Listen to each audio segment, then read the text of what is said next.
Super Chevy star Dave Graytech, after coming within striking distance of winning the Nitro Coupe Championship last year, has thus far failed to make a mark on the record books, frequently suffering first-round failures during the 1999 season.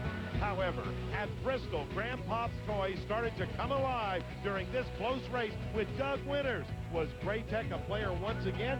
The answer, a resounding yes, especially after he shut off here in Dallas, Texas with a 6:28 qualifying effort, putting him in the #1 qualifying spot.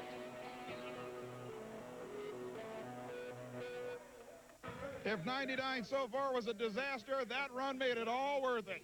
It sure did. I'm a happy camper, especially for my crew. We've been working so hard. Jeff and Mike and Steve, they've just been busting their butts, and they're really paying off. I'm so happy for them. That was the big payoff, and it could get quicker. It sure could. We still have a soft tune-up in it. We have a ways to go with this new motor, so we're real happy.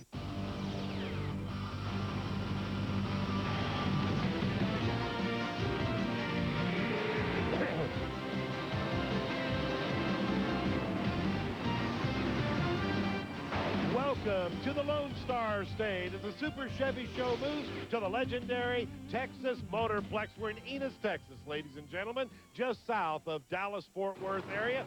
For the Super Chevy Series, we're ready to go with round #1, and that is J.R. Sandlian from Mulvane, Kansas. 1970 Chevelle. Here's the defending world champ on the Super Chevy Series, Bill 200-mile-per-hour Toolman, who bases his operation out of Wentzville, Missouri, with his 1968 Chevrolet Corvette. Give the starting line advantage there to Coolman with a 490 reaction time, who stretches it out all the way to a 673 to advance to the semifinals. In addition to that Nitro Coupe action here at the Super Chevy Show at the Texas Motorplex in Ennis, we're going to have funny cars, but it's a special male versus female battle. Hello again, everyone. I'm Ted Jones. And about that battle, remember Bobby Riggs and Billie Jean King when they had their tennis match on national television? We have something similar to that, only a lot faster version. This is a Jet Funny car driven by Fran Pepler. Fran, why a Jet Funny car? Oh, they're incredible. I just love them. How long have you been driving these things? This will be my 3rd season for 1999. Now, you started out in what, supercharged alcohol funny cars? Yes, I did. And that wasn't fast enough for you? Oh, no way. How fast have you gone in this car? I've gone 280 miles an hour, 582. That's very impressive. That makes you one fast lady, no pun intended. Of course not. You like to beat the guys? Oh, I try my hardest. I don't always win, but... But sometimes you do. Sometimes I do. All right, ladies, you heard she'll be up on the starting line here at the Texas Motorplex a little bit later on in the show. Dave Graytech will be getting a single run. He qualified #1. 7 cars. He drew the single. Let's see if he can match that performance. 6:26. Unbelievable. How about it, Brett Kepner? Funny you don't look any different now that you're the 2nd quickest driver in Super Chevy history. You're kidding. 6:26. Oh, great. 221 miles an hour. Fantastic. We thought the weather conditions were better than yesterday, so we were hoping. Then that sun came out, and we went, uh-oh. But, oh, I'm so happy for my guys. Such a turnaround, though. I mean, can you imagine? In what, 5-6 days a turnaround? But it was such a minor thing that we did. That's the shock. We were fighting it, and it was something real minor. I have a feeling we're never going to know what it was either. You're right. A lot of secrets in the sport of drag racing. This ESPN Speed World coverage of the Super Chevy Series is brought to you by Summit Racing Equipment. 30 years of low prices and expert advice. And by Precision Gear. When your rear end is on the line, depend on Precision Gear. We'll be right back.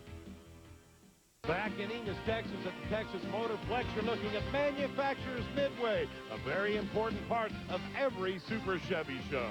Ted Jones here, Mike Side with you as we continue our quarterfinal round coverage of the Nitro Coupe's This is Mel Ease from Hudson, Florida. His 1963 Corvette will be taking on Galen Smith from DeSoto, Texas, who's driving a 94 Chevrolet Camaro. Oh, good side-by-side run. Ease barely pulls it out. 648, 212 miles per hour, second lowest ET. We'll take a timeout right now for the performance tip. Professional tips on the latest performance technology with Bill Kuhlman. Items featured on the performance tip are available from Summit Racing Equipment. 30 years of low prices and expert advice. Hi, I'm Bill Kuhlman with this week's Summit Racing Equipment Performance Tip. You know, I just won the World Championship in Nitro Coupe, blown Nitro engine. But my true heart and roots started with nitrous oxide, although it was a long time ago. Being the first guy to go 200 mile an hour and looking at some of the latest NOS technology and developments, I decided I'd talk to the expert now. We've got street cars now that can run 200, and the world champion in that division is Tony Christian. Tony, basically what I'm looking at here is NOS's new high-flow valve. The standard valve you see on most nitrous bottles basically doesn't flow that well. It has no provisions for a gauge. How important to you is it to, one, use NOS's latest technology, and what do things like that gauge mean to you? Bill, when they first came out with this valve last year, I immediately switched all 10 bottles of mine over to them, which they're not that costly. But the fact is that they have that gauge in them means a lot to me. Because with nitrous, I like leaving with 1,050 pounds of nitrous every run. If you leave that starting line with another 100 pounds on there, you stand a chance of burning something up. So I want to keep that car consistent, leave with the same amount of nitrous, and when I get down to the end, I can see how much pressure it still has. And if it has right around 800 to 850 pounds, I'm happy, and this lets me know what I got. I'll tell you what, besides the valve, I remember the old days of all the bottles clanging around. I had 10 or 12 of those things myself, and they were always beating each other up, and they were heavy. I often wondered, can this car carry this extra 20-pound bottle? But I know NOS makes the nitrous. It'll haul its own weight. But I notice the bottles are a little lighter now. What can you tell me about the new carbon fiber bottle? Other than the fact of being lighter, and you and I are both getting older, I'm 50 years old now, it just makes it a whole heck of a lot easier to put them in the car. And 20 pounds in the car makes a big difference. So that's the main reason I like the car. And I like the new case, the carrier that they're in. I mean, they're real easy to get the bottle in and out of. It's just a nice deal. I'll tell you, when you get our age, you look for anything, but one thing about it, as we get older, we get heavier. So we got to make things lighter, and NOS has made that up for us. All right, Bill. Well, let's find out what happens in our final pairing here. Dan Nicholson, James Nordhagen. Nicholson out of Laverne, California with that 94 Chevy, defeating Nordhagen's Fed. Look at that time, 6:48, 216 miles per hour. Boy, is that going to set up a semifinal where Mel East will meet Dave Graytech. Bill Kuhlman will face Dan Nicholson. Here's Brett Kepner with a special report. You know, in the last decade, multiple car teams have become very popular in drag racing, if only because a team can gather an awful lot of information by campaigning at least two vehicles which are very similar. But folks, we may have found the most incredible multiple car team in all of drag racing. Out of the state of Oklahoma, Ed Campbell and Danny Brown have put together a group that includes A, a supercharged alcohol funny car, B, a 10-second Chevy Cheyenne Pro Street truck, C, a supercharged big block alcohol dragster, and D, an NHRA competition eliminator legal, twin four-barrel equipped, small block B street roadster. Now, this is an awful lot of cash to throw at the sport of drag racing at one time, but the most incredible aspect of this gathering is the fact that no car has anything to do whatsoever with any other car in this team. So what in the world were these guys thinking? Well, just having a lot of good fun. We're avid lovers of sports racing, and we like speed. You know, we just enjoy it. Which car came first? Actually, the 34. The street roadster. Correct. That was after a blown Vega. Another normal car. Right, exactly, yeah. Now, competition eliminator cars are renowned for their unbelievable expense. Those engines in those little cars usually cost $25,000, $30,000, $40,000. Correct. And yeah, it's every bit of that, 40, 45. So that car in itself is a huge investment. Well, we got probably $90,000 tied up in the car. Now, where did Ed come into the picture? Ed and I went into competition. Ed's a metallurgist and a structural engineer.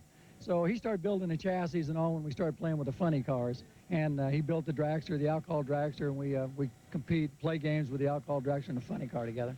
We all share 9/16 wrenches. We all share 3/8 grade 8 bolts. We shared oil and parts and help last night till 1 o'clock.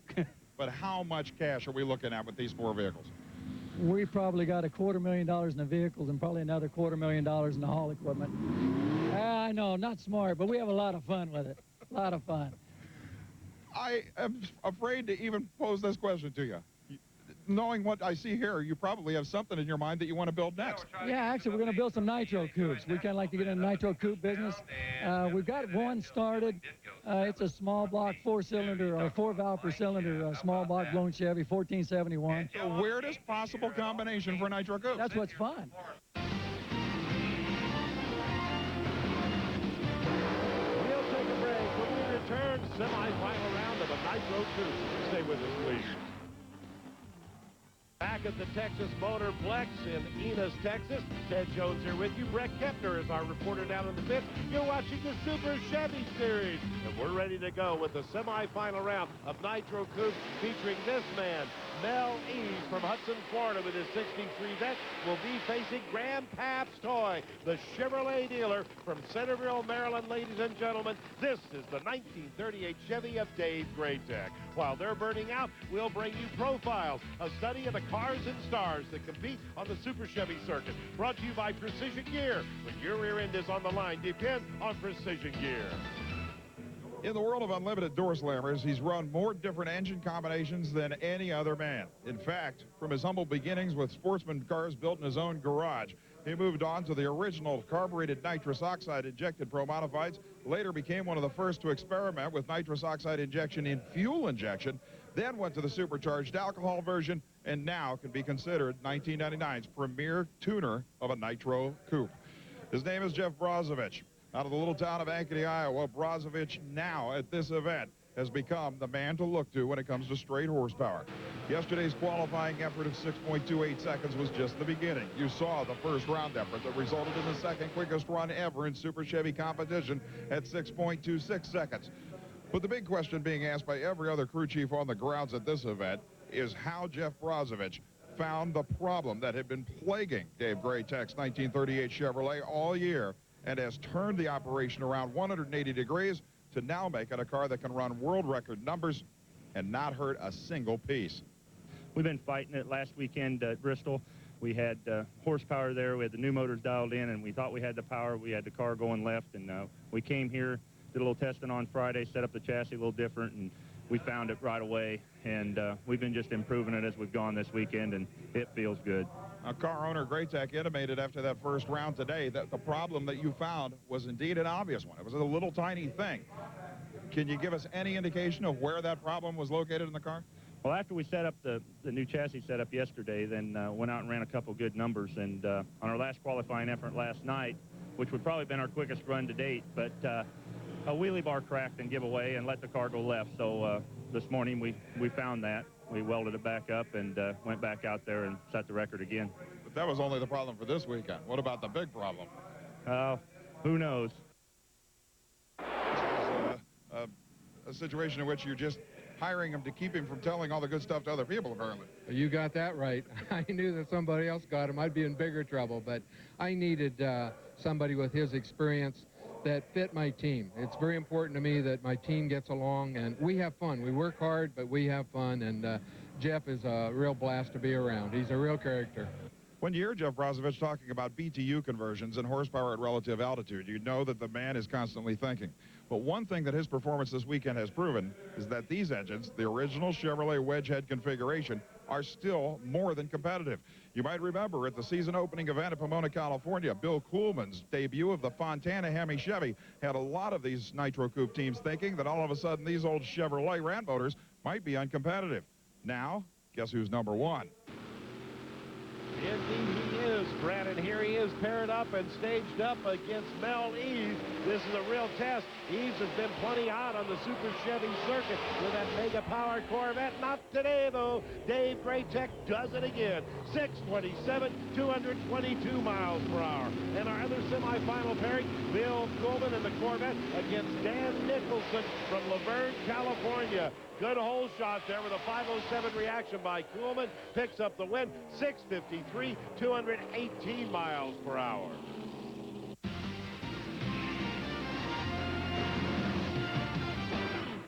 Welcome back to the Super Chevy Show, where they have a little bit of everything, even mini street rods. Never know what you'll find here. They also have a car show, and they also have unusual exhibitions.